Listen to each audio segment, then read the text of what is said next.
ይህንን ቪዲዮ ለመስራት ከራሴ ጋር ብዙ ተሟግቻለሁ፣ ብዙ አስቤያለሁ እና ኔጌቲቭ ኢንቴንሽን እንዳይኖረው ቅንነት በሌለው መንገድ እንዳይተረጎም ስል በጣም በተቻለኝ አቅም 3-4 ጊዜ ቃላቶችን ለማለዘብ ጽፌያለሁ።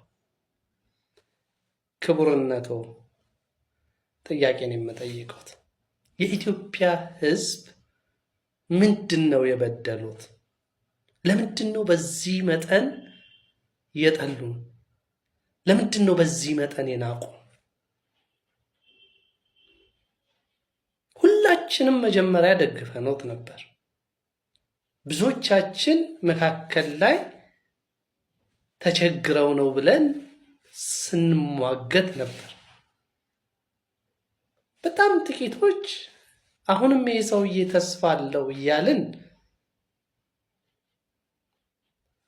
ስንከራከር ነበር። የኢትዮጵያ ሕዝብ ምን ቢያደርግ ነው ይህን ሁሉ በደል እየሰሩበት ያለው?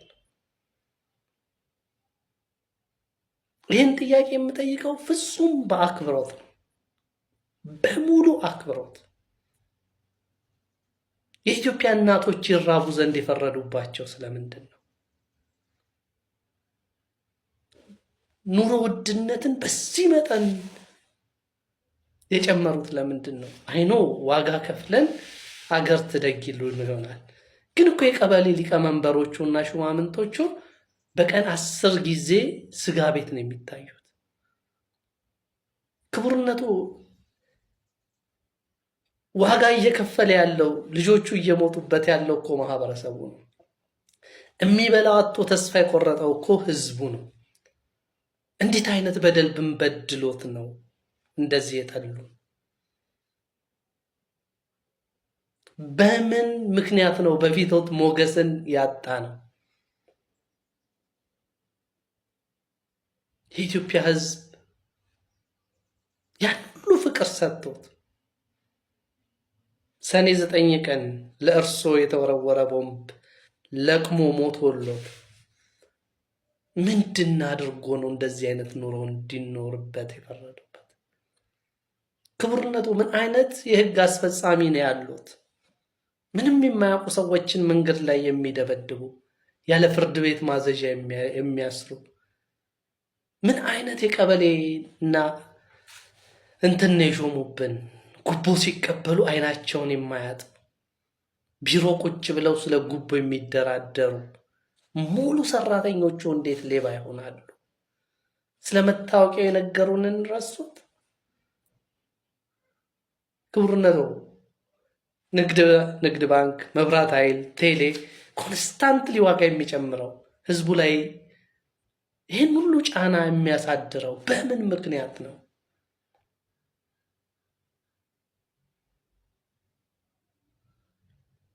እኔ በአጋጣሚ ካነበብኩት የንጉሱን ስርዓት እወዳለሁ። የደርግን ስርዓት ብናደድበትም የኢትዮጵያ ፍቅሩ ይገርመኛል። ወያኔ ለእኔ ቅጥረኛ መንግስት ነው። ስለዚህ ኢትዮጵያ ውስጥ ቢያንስ በንባብ ደረጃ 3 መንግስት አውቃለሁ፣ ከእርሶ ጋር ማለት ነው። የእርሶ መንግስት ግን ከደርግም ከኢህአዴግም ከንጉሱም ይለያል። እንዴት አይነት ጭካኔ ነው!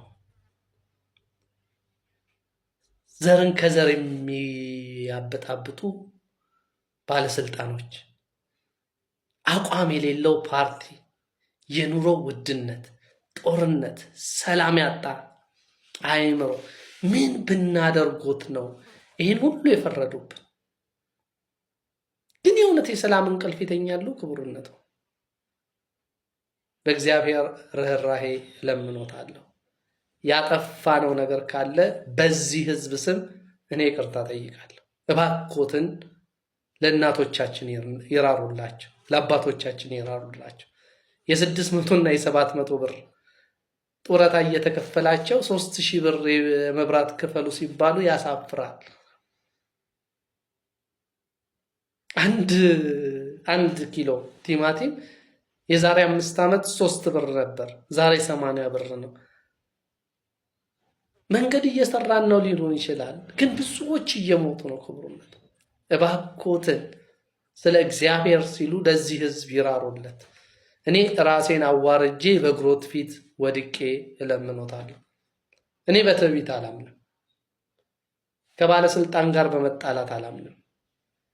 በባለስልጣን ፊት ሞገስ ቢኖር መልካም ይሆንልሃል ተብሎ ተጽፏልና በእርሶ ዘንድ የኢትዮጵያ ህዝብ ሞገስ እንዲኖረው ንቀቱን እግዚአብሔር እንዲያነሳለት እጸልያለሁ፣ እለማመጠታለሁ፣ እለምኖታለሁ። እግዚአብሔር የልቦናዎቹን አይኖች ይክፈት። እግዚአብሔር ከጨካኝነትና ከፍርድ ያስመልጠው። የኔ ምኞት እርሶ ተሳክቶለት የኢትዮጵያ ህዝብ እንዲያልፍለት ነው።